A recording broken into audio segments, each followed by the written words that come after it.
In the vast, unforgiving theatre of World War II, there are stories of bravery, there are stories of luck, and then there are stories that simply defy the laws of physics. This is not just a story about a dogfight.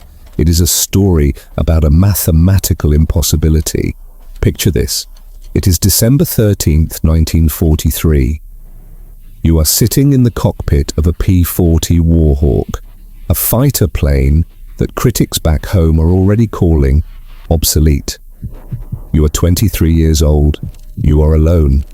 And emerging from the morning haze, heading straight for you, is not one, not two, but 64 enemy aircraft. Most pilots would turn back. Most pilots would call for reinforcements and wait. It is the logical thing to do. It is the sane thing to do. But Second Lieutenant Philip Adair did not turn back. Instead, he shoved his throttle forward and flew straight into the swarm. What happened over the next 20 minutes would not only rewrite the manual on aerial combat, but would force Adair to do something so counterintuitive, so terrifying, that even today modern pilots struggle to believe it actually worked. He didn't just fight an entire Japanese air raid by himself. To survive, he had to fly his dying plane upside down. 9:27 a.m., northeast India. The air over the Assam Valley is thick, humid, and deceptive. To the naked eye, the sky looks empty, a vast canvas of blue stretching over the jungle canopy. Second Lieutenant Philip Adair is on a routine patrol. His aircraft, a Curtiss P-40 Warhawk nicknamed Lulu Bell, hums with the steady, rhythmic vibration of its Allison V-17N engine. Adair is a member of the 89th Fighter Squadron, part of the legendary 80th Fighter Group, known to history as the Burma Banshees. Their job is critical, dangerous, and exhausting, protecting the hump. For those unfamiliar with the geography of 1943, the hump was the lifeline of the Allied war effort in China. It was an aerial bridge over the Himalayas, a treacherous route where unarmed transport planes ferried fuel, ammunition, and medical supplies to Chiang Kai-shek's forces. If the hump closed, China could fall. And if China fell, millions of Japanese troops would be freed up to fight the Americans in the Pacific. The defense of this lifeline rested on airstrips like the one Adair was circling. Denjan Airfield. Below him, Denjan looks peaceful. Rows of C-47 transport planes sit heavy on the tarmac, their bellies full of high-octane aviation fuel and explosives, waiting to take off. Near them, a field hospital is tending to 63 wounded soldiers. It is a powder keg. One well-placed bomb, one strafing run, and the entire airfield will vanish in a fireball visible from space. Adair checks his instruments. Everything is in the green. He pulls Lulu Bell into a lazy climbing turn, scanning the horizon. He has flown 43 combat missions. He knows what to look for, but nothing prepares a pilot for the moment the empty sky suddenly becomes crowded. 3 miles east. Through the morning mist, they appear. At first, they are just specks, like a swarm of gnats against the sun, but they grow larger with terrifying speed. Adair blinks, refocusing his eyes, trying to make sense of the shapes. Mitsubishi Kai-21, Sally bombers, heavy, twin-engine beasts capable of carrying over 2,000 pounds of ordnance. They are flying in tight formation, a discipline that screams lethal intent, and they are not alone. Swarming around the bombers above and below is a protective screen of Nakajima Ki-43, Oscars. The Oscar is the Japanese Army's answer to the Zero. It is lightweight, nimble, and deadly. In a turning fight, it can outmaneuver almost anything the Allies can put in the air. Adair does a quick mental count. 24 bombers, approximately 40 fighters, 64 aircraft. He looks at his own wing. There is no wingman, no friendly silhouette flying formation, just the jungle below and the enemy ahead. The math is catastrophic. 1 P-40 Warhawk, 6 50 caliber machine guns, only enough ammunition for about 12 to 15 seconds of sustained fire. Against 64 enemy planes, the nearest backup is at Jorhat Base, 38 minutes away. By the time they arrive, Denjan Airfield will be a crater. The C-47s will be burning wrecks. The wounded in the hospital, they don't stand a chance. Adair's heart must be pounding against his ribs, but his hands are steady. He has a choice. Standard doctrine, the rulebook drilled into every cadet, says you do not engage when outnumbered 5-1. The odds here are 64-1. He could radio the warning, shadow the formation from a safe distance, and guide the reinforcements in. No one would blame him. He would survive the war. But Philip Adair looks down at the airfield. He thinks of the men on the ground who have no idea that death is 3 minutes away. He checks his fuel gauge. Full internal tanks, 180 gallons, about 90 minutes of fight time. He checks his guns. Charged and ready, he pushes the throttle forward. The Allison engine roars, the manifold pressure climbing to 54 inches. The P-40 surges, accelerating to 320 miles per hour. Adair isn't running away. He is climbing. He is positioning himself 4,000 feet above the enemy formation, using the sun as a shield. He is going to attack. The element of surprise is a pilot's most precious commodity. Adair knows the Japanese pilots aren't looking for him. They are focused on the target ahead, scanning the airfield, checking their bomb sites. They expect resistance over the target, not 20 miles out. They certainly don't expect a single lonely fighter to initiate a head-on assault. Adair's plan is desperate but calculated. He cannot shoot them all down. That's impossible. But if he can hit the lead bombers, if he can create enough chaos, he might force them to break formation. Bombers are like a phalanx. They rely on tight spacing for mutual defense. If he can shatter that cohesion, their bombing accuracy will plummet. He is the wrench thrown into a perfectly oiled machine. Adair rolls inverted, pulling the nose of the P-40 down into a screaming dive. He is coming from their 7 o'clock high position. Gravity is now his ally. The airspeed indicator winds up. 340. 360 miles per hour. The wind noise over the canopy becomes a howl. The lead formation of Sally bombers is right in his crosshairs. 6 aircraft arranged in 2 perfect V-shapes. They look huge in his gun sight, 800 yards. Still out of range for accurate fire, but he needs to close the distance fast. 700 yards, 600. The Japanese crews still haven't seen him. They are flying straight and level, unaware that a solitary American is hurtling towards them like a meteor. At range, Adair squeezes the trigger. Brat-tat-tat-tat-tat, 6. Browning 50 caliber machine guns erupt simultaneously. Tracers streak through the air, arcing towards the lead bomber. The heavy rounds slam into the Sally's left wing. Fabric shreds. Aluminum tears. The impact is visceral. Sparks dance across the bomber's fuselage. Suddenly, the bomber's port engine vomits orange flame. Thick black smoke pours from the cowling, trailing behind like a dark ribbon in the clear sky. Panic, the lead bomber lurches. The formation so disciplined a second ago shatters. Pilots bank left and right instinctively to avoid the burning plane and the incoming fire. The tight V dissolves into chaos. Adair has done it. He has disrupted the lead element. But now, the element of surprise is gone. He pulls back hard on the stick. 7 Gs of force crush him into his seat. His vision grays at the edges as he fights to pull out of the dive and roll right. He has to clear the area before the Kabul. Escort fighters react, but the hornet's nest has been kicked. Above him, the Oscar pilots see the tracers. They see the smoke. and they see the lone P-40 pulling up. Like a hive mind, 40 Nakajima Ki-43s turn their attention to the single intruder. This is where the P-40 Warhawk shows its age. It is a heavy, rugged brawler, built like a tank.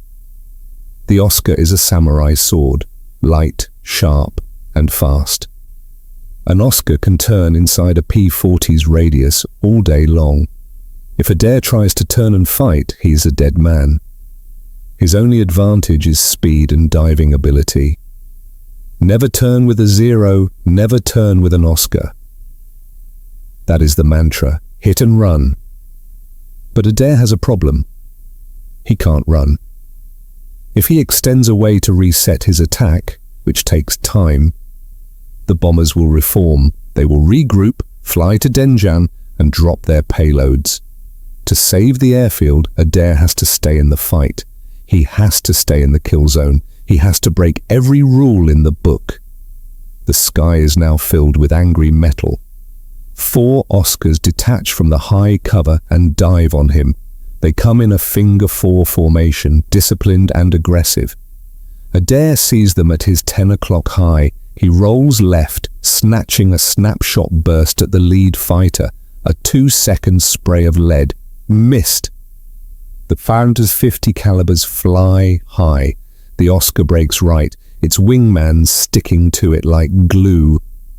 Adair reverses his turn, diving to keep his speed up. Speed is life. 2 more Oscars drop from above, their 7.7mm machine guns winking. He sees them at 400 yards. He pulls into a climbing left turn, a dangerous move, and fires again. Nothing, no hits. He glances at his ammo counter. 800 rounds remaining. That's seconds of fighting left. Just seconds. And behind the screen of fighters, the bombers are trying to fix the mess Adair created. The Sallies are closing back up. 3 groups of 6 are reforming. They are stubborn. They are professionals. They know they have a job to do. Adair realizes he has perhaps 90 seconds before they reach the bomb release point. He disregards the fighters on his tail. He shoves the throttle to the stop, past the safety gate, into war emergency power. The engine screams in protest, but he forces the P-40 back towards the bombers. 8 Oscars are now chasing him. 8. He dives. The P-40 is a heavy sled. It dives beautifully. The speedometer hits 405 miles per hour. The lightweight Oscars, with their fabric-covered control surfaces, start to stiffen up at high speeds. They can't follow him down that fast. Adair opens a gap. He levels out at bomber altitude, lining up on the right-hand formation of Sally's, range 300 yards. Perfect. He holds the trigger down. The tracers converge on the lead bomber's right engine. The Mitsubishi radial engine disintegrates. A fireball erupts, engulfing the wing. The bomber rolls violently to the right, shedding debris, streaming smoke and fire. Its wingman has to brake hard to avoid a mid-air collision. Chaos reigns again. Adair kicks the rudder, skidding the P-40 sideways, a skid maneuver to throw off the aim of anyone behind him, and fires at another Sally. His rounds punch through the thin skin of the fuselage. These bombers lack self-sealing fuel tanks. They are vulnerable, but they are still carrying thousands of pounds of high explosives. Adair is winning the tactical battle, but he is losing the mechanical one. He glances at his instrument panel. The needle on the coolant temperature gauge is climbing. It passes 210 degrees Fahrenheit, then 220. The Allison V1710 is a liquid-cooled engine. It needs a constant flow of coolant to keep from melting itself down. Adair has been running at full combat power for 11 minutes straight. The system is designed for bursts, not sustained abuse. 230 degrees.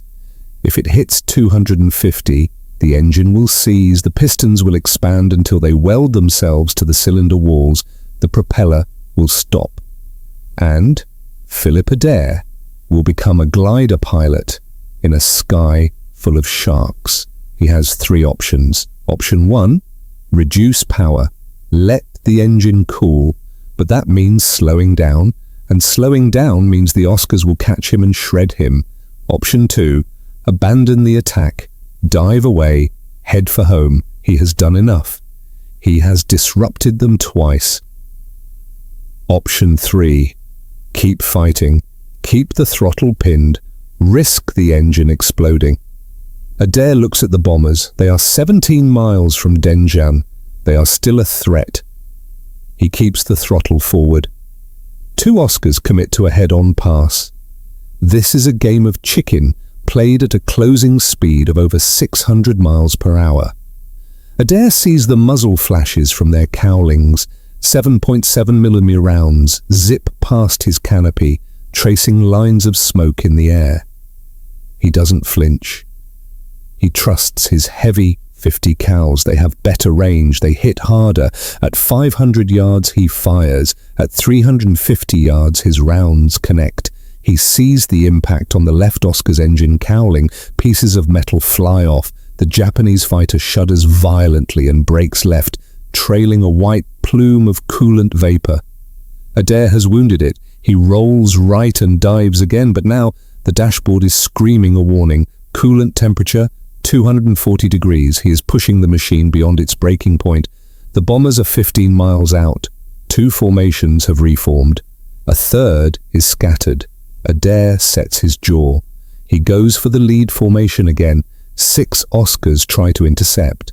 He dives past them at 390 mph. They are buzzing around him like angry wasps, but he is a charging bull. He levels out and fires on the lead sally. The burst hits the wing root, the structural weak point where the wing joins the body. The stress is too much. The wing folds upward like a piece of paper and tears away. The bomber rolls inverted and enters a flat spin. There are no parachutes. The formation breaks for the 3rd time. The bombers scatter in 3 different directions. Their cohesion is gone. Their accuracy is destroyed. Even if they drop their bombs now, they will fall harmlessly into the jungle miles away from the airfield. Adair pulls up hard, his chest heaving. He has done it. He has broken the raid. But the price is due. Bang! The engine shudders. A vibration runs through the control stick, shaking his arm. Detonation, pre-ignition. The fuel is exploding in the cylinders before the spark plugs even fire because the metal is so hot. 248 degrees. And then he makes a mistake. Just a split second of target fixation. 8 Oscars dive on him from above. He sees them too late. He rolls left, but the heavy P-40 is sluggish at this speed. Thwack, thwack, thwack. The sound of bullets hitting his own plane is unmistakable. It sounds like hail on a tin roof, but infinitely louder. 7.7mm rounds stitch a line across his right wing. Fabric tears, aluminum buckles. One lucky round finds the aileron control rod.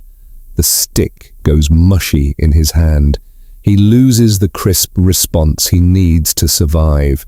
Another burst walks up the fuselage. Sparks fly off the engine cowling. And then the fatal blow. A round penetrates the coolant reservoir behind the firewall. Green coolant sprays across his windscreen, blinding him for a second. The smell of hot glycol fills the cockpit. The temperature gauge spikes. 260 degrees. Steam erupts from the cowling seams. The oil pressure needle drops like a stone. The Allison engine is dying. Adair chops the throttle, trying to save it. The RPMs drop. The roar fades to a rough, coughing sputter. But without power, the P-40 is just 5 tons of dead weight. He starts to descend. 1,000 feet per minute, 1,500 feet per minute. He looks up. The Oscars are circling above him like vultures. They know he is hit. They are waiting for the kill. And then the nightmare gets worse. Flames lick out from the engine cowling. Fire. The most terrifying word in aviation. Fire in a liquid-cooled aircraft engine. follows a terrifyingly predictable sequence. First, the leaking coolant hits the hot exhaust manifold. It vaporizes instantly and ignites. Then, the flames are caught by the slipstream, the 300-mile-per-hour wind rushing over the nose, and they are dragged backward, licking along the engine cowling. If the fire melts through the aluminum skin and reaches the fuel lines running along the left side of the fuselage, the aircraft doesn't just burn, it disintegrates. Philip Adair has perhaps 30 seconds before he turns into a falling star. Standard procedure is clear. Shut down the engine immediately, slide the canopy back, unbuckle, jump. But Adair looks down. He is at 8,000 feet, descending rapidly over dense jungle. This is hostile territory. Japanese patrols are everywhere. If he bails out now, he either dies in the trees or ends up in a POW camp.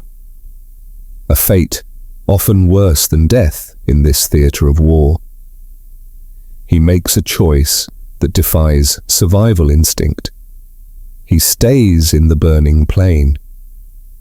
He reaches for the mixture control lever with a trembling hand. The Allison engine allows the pilot to manually control the fuel-to-air ratio. Adair pulls the lever all the way back to idle cutoff. He is starving the engine. He is cutting off its food. For 3 heart-stopping seconds, the propeller windmills in silence. The roar of the engine vanishes, replaced only by the whistling of the wind. The flames, deprived of fuel and pressure, begin to die down. The fire shrinks. Adair pushes the mixture lever forward again. Cough, sputter, roar. The engine catches. It sounds horrible, like a bag of hammers being shaken inside a metal drum. It is running rough, vibrating so hard his teeth rattle, but it is running. He checks the power output. It has dropped to 60%. It is barely enough to maintain level flight, let alone climb. He is trapped in a limping, smoking wreck, miles from home. Behind him, the Oscars are still there. They have stopped firing. Why waste ammunition on a dead man? They settle into a loose formation above and behind him, watching. They are curious. They want to see the crash. Adair turns southwest, aiming for his base at Nguli, 43 miles away. In a healthy plane, that's a 10-minute flight. In this condition, it is an eternity. At 7,000 feet, the oil pressure gauge finally gives up the ghost. The needle drops to 0. The Allison engine relies on a thin film of oil to keep its massive metal components from grinding each other to dust.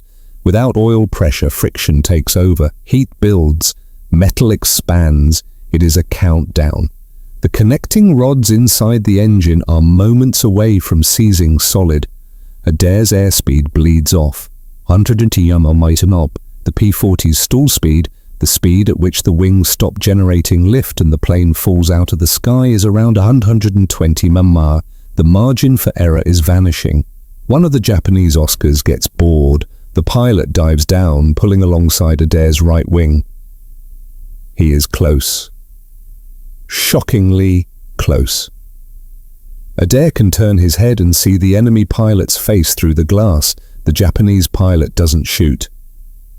He looks at the smoking, battered American plane, and then he raises a gloved hand. He gestures downward. Land. It is a strange moment of chivalry, or perhaps arrogance. Surrender.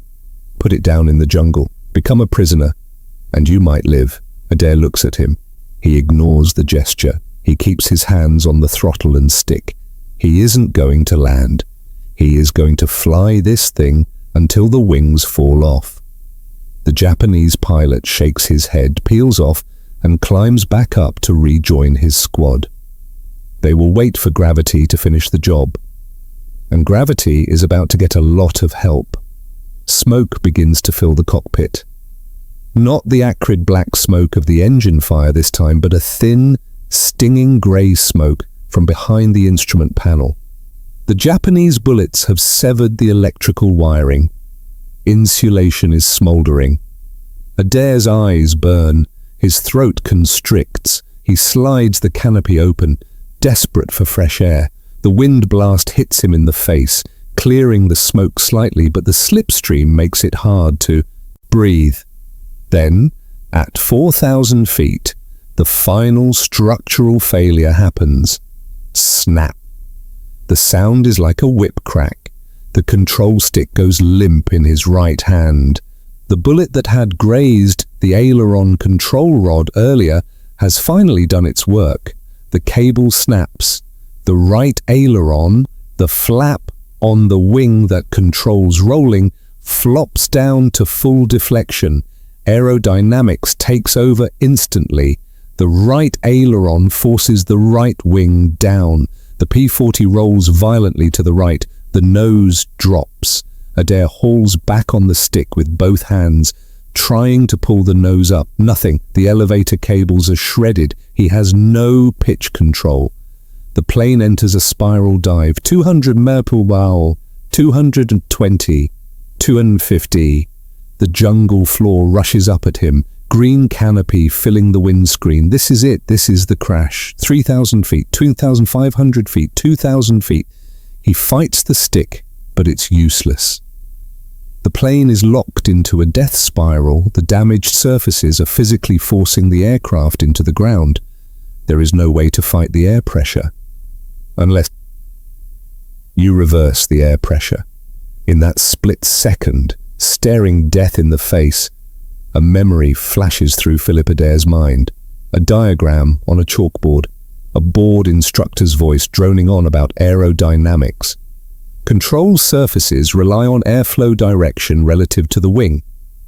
Adair's brain, operating on pure adrenaline, processes the geometry of his death. The damaged aileron is forcing the right wing down. The jammed elevator is forcing the tail up, pushing the nose down. Gravity and aerodynamics are conspiring to pull him into the earth. But what if he changes the orientation of the plane? If he rolls the aircraft completely upside down, the damaged aileron will still push the wing down relative to the plane, but since the plane is inverted, that force will push the wing up towards the sky. The jammed elevator will still push the tail up relative to the plane, but inverted, that means the tail goes down towards the earth and the nose will go up. Flying upside down reverses the effect of the damage. The very forces killing him right side up could save him upside down. It is a theory. It is a desperate, insane theory. And he has about 4 seconds to test it. At 1,800 feet above the trees, Adair throws the stick hard over. He forces the P-40 to roll completely inverted. The world flips. The jungle is now above his head. The sky is below his feet, and immediately his body screams in protest. -1 g. Usually gravity pulls you into your seat. Now it tries to throw him out of it. His shoulder straps bite into his collarbones. His feet dangle off the rudder pedals. Blood rushes from his legs straight into his head. His face feels like it's exploding. His vision turns red at the edges, the telltale sign of readout, where blood pressure in the eyes becomes critical. But he looks at the altimeter. The descent has stopped. The nose is rising. The airspeed is stabilizing. Lulu Bell is flying. She is ugly, she is broken, she is upside down, but she is flying. At 1,200 feet, he levels out. He is cruising at 140 mph, hanging from his straps like a bat. But physics isn't done with him yet. The P-40 was not designed for sustained, inverted flight. the fuel pumps rely on gravity and positive pressure to feed the engine. Inverted, the fuel sloshes away from the intake lines. The engine coughs. Put, put, put. It's starving again. Adair curses. If the engine dies now, he glides into the trees inverted, a guaranteed death. He has to feed the engine. He rolls the plane right side up. Immediately, the damaged controls take over. The nose drops. The plane starts to dive again, a 600 feet per minute descent. He watches the altimeter unwind. He lets it drop 300 feet, letting gravity feed fuel into the engine. The Allison roars back to life, drinking the gas. Then, before he crashes, he rolls inverted again. Flip. Hang in the straps. Blood to the head. Climb slowly. 50 feet per minute. Wait for the engine to cough. Flip. Right side up. Dive. Feed the engine. Flip. It is a torture cycle, up and down. Positive G's, negative G's. Blood rushing in, blood rushing out. It is physically exhausting and mentally draining, but it is working. He is clawing his way back to base, one roll at a time. Above him, the 6 Japanese pilots watch in disbelief. They have seen brave pilots. They have seen skilled pilots. They have never seen this. Below them, the American plane is performing a grotesque, drunken dance. It flips upside down, flies for 40 seconds, flips upright, dives, and flips again. It looks like a wounded animal refusing to die. One Oscar dives down to investigate. Is he taunting them? Is it a trap?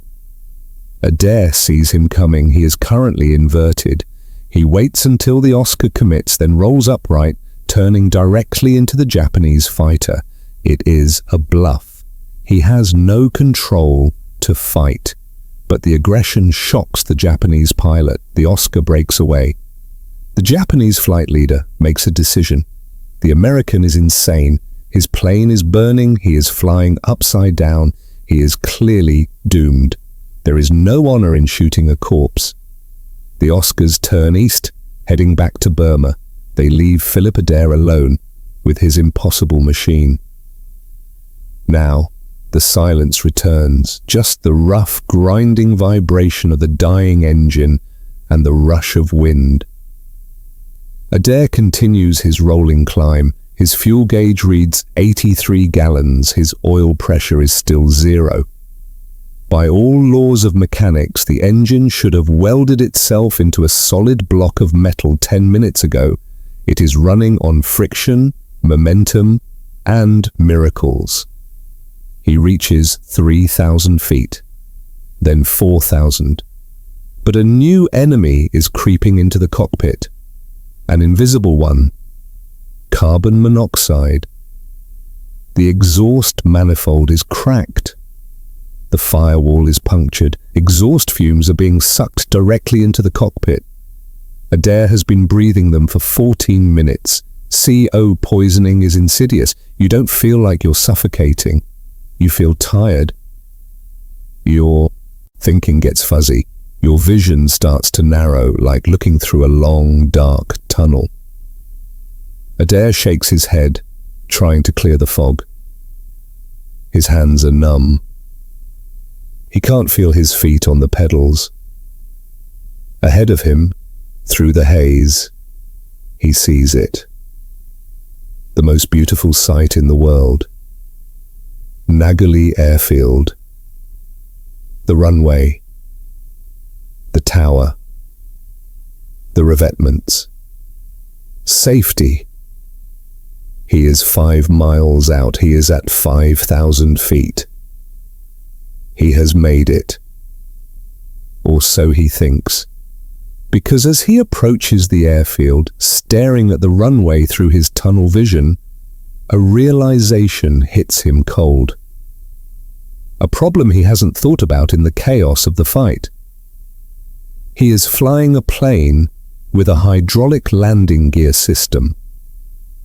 The hydraulics are powered by the engine. The engine is producing almost no power, and the hydraulic lines have been shot full of holes. If he tries to land with the gear up, a belly landing, the friction will spark the fuel leaking from his tanks. Lulu Bell will turn into a fireball the moment she touches the concrete. He needs the wheels down. He reaches for the landing gear lever with a hand that feels like it belongs to someone else. He pulls it down. Nothing happens. No clunk. No green light. The hydraulic pressure gauge reads 0. The pump is dead. The wheels are locked in the wings. He is 5 miles from home, flying a burning plane upside down, poisoning his own blood with exhaust fumes, and now he cannot land. Philip Adair is running out of time, altitude and brain cells. The P-40 has a backup system for the landing gear, a manual hand pump located on the left side of the cockpit. It is a primitive, fail-safe mechanism designed for exactly this situation. But there is a catch. To lower the heavy landing gear, you have to pump the handle 28 times. It requires significant force. It requires both hands. Adair looks at the control stick. If he takes his hand off the stick to pump, the damaged aileron will instantly flip the plane, and the broken elevator will send it into a dive. He cannot let go of the controls, but he cannot land without the gear. It is a deadlock. His mind, sluggish from the carbon monoxide, gropes for a solution. He needs a third hand. He doesn't have one, but he has a seatbelt. Adair reaches behind his seat. He unbuckles his lap belt, the only thing keeping him attached to the aircraft. He wraps the heavy canvas strap around the control stick, pulling it tight, and loops it through the seat frame. He pulls it until the tension holds the stick in an approximate neutral position. It is a crude makeshift autopilot. It won't fly the plane well, but it might keep it straight enough for a few seconds. He takes a deep breath of the smoky air. He grabs the pump handle with both hands, and he pumps. 1, 2, 3. Nothing happens. The hydraulic fluid is thick. The resistance is immense. 5, 10, 15. His arms are burning. His lungs are screaming for oxygen. Every stroke is a battle against exhaustion. The plane wobbles, fighting the restraint of the seatbelt, drifting left and right. Adair corrects with his knees, with his body weight, praying the belt holds. 20. He feels resistance building, pressure in the lines. 25. Thunk!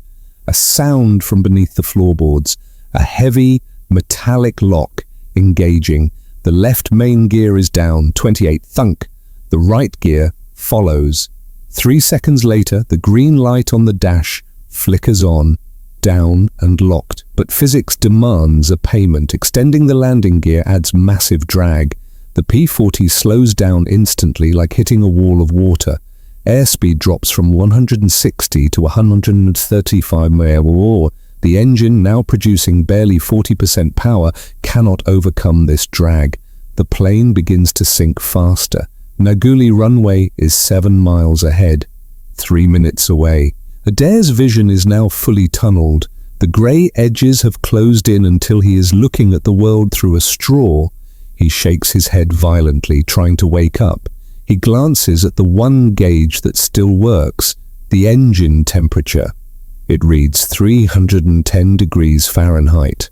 That is 100 degrees past the red line.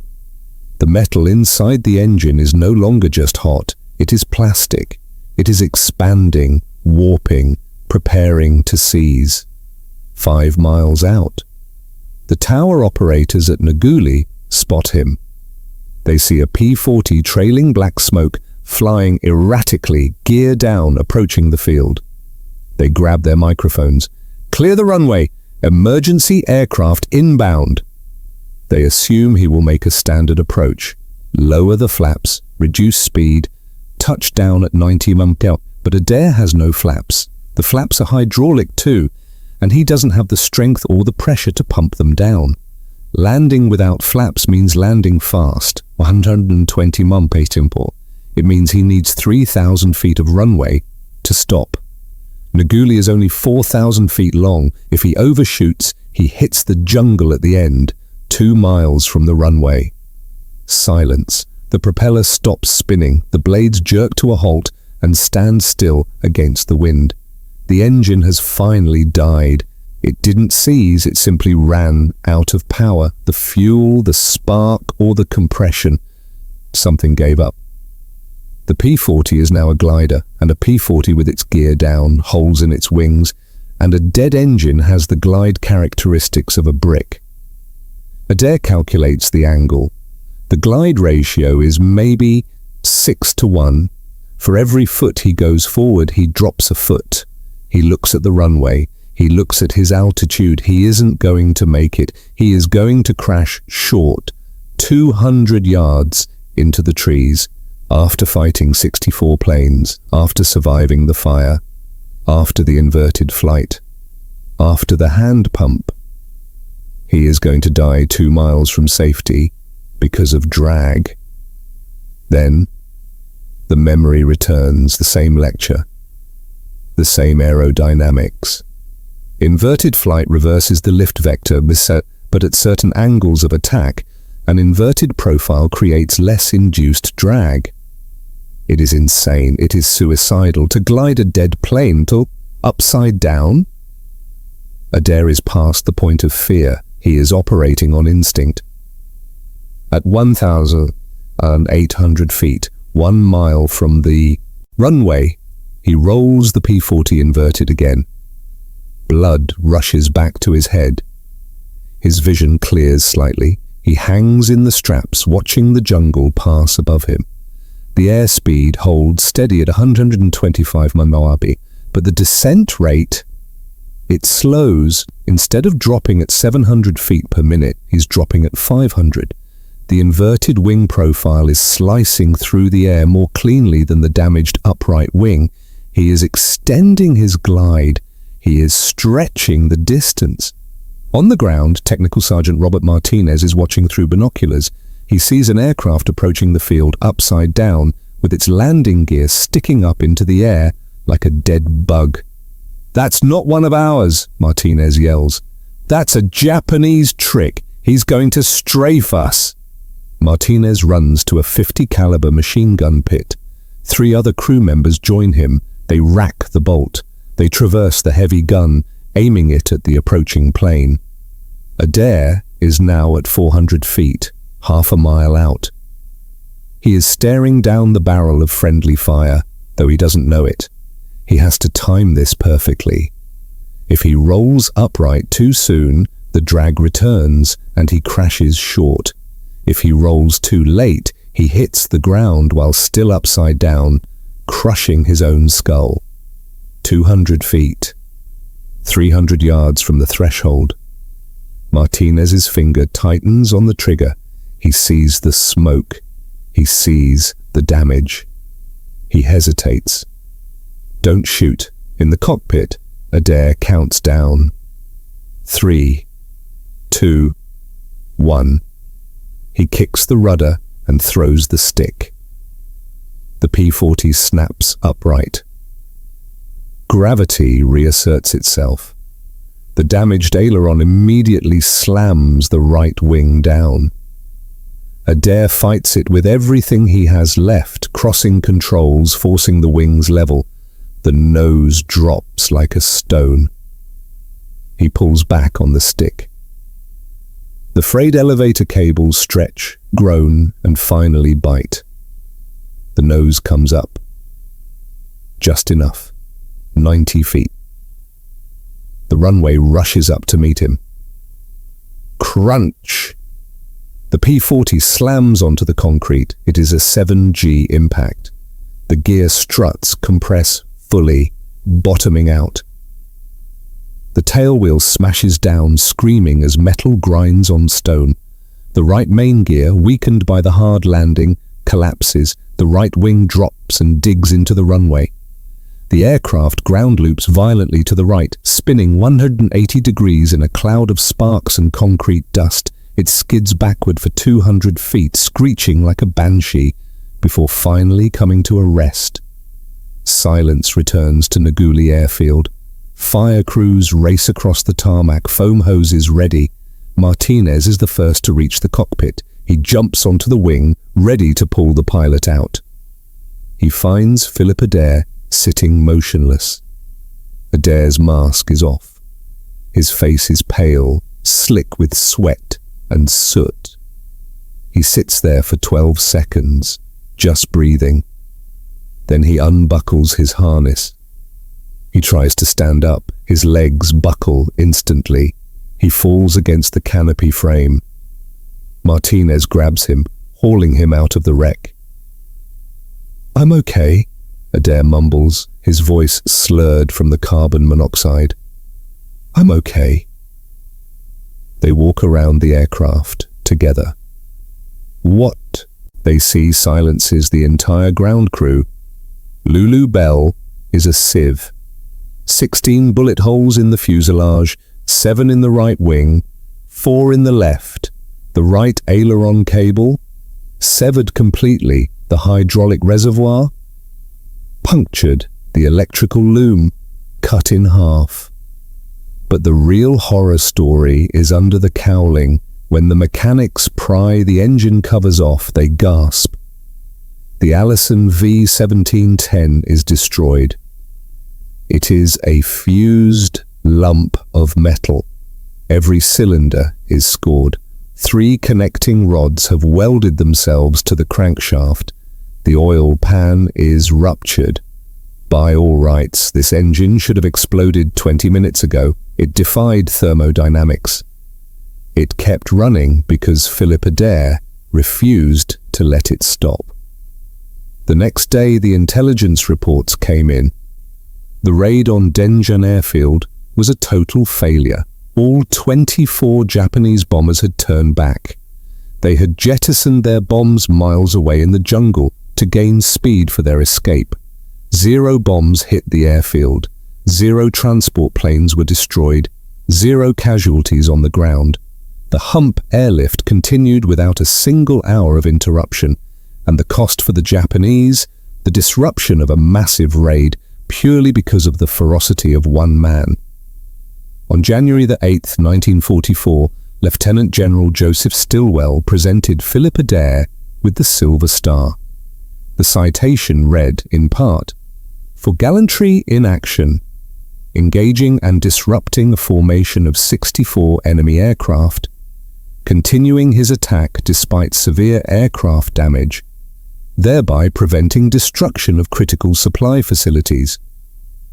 Adair didn't go home, he stayed. He flew 95 more combat missions. He became an ace, shooting down 5 enemy aircraft. He survived the war, serving his country for 30 more years. But the legend of December 13th lived on. Military historians analyze battles with maps and arrows. They talk about tactics, logistics, and superior firepower.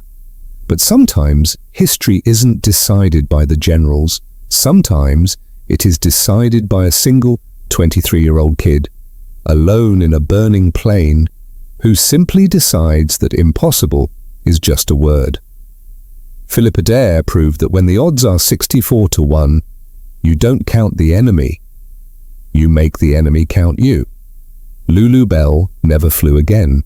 She was scrapped for parts, her metal body too broken to repair. But her spirit, and the spirit of the Burma Banshees, is something that should never be forgotten. If this story of impossible survival amazed you, please hit that like button. It helps us share these forgotten heroes with the world. And if you want more incredible stories from the cockpits of history, subscribe and turn on notifications. Until next time, keep your eyes on the skies.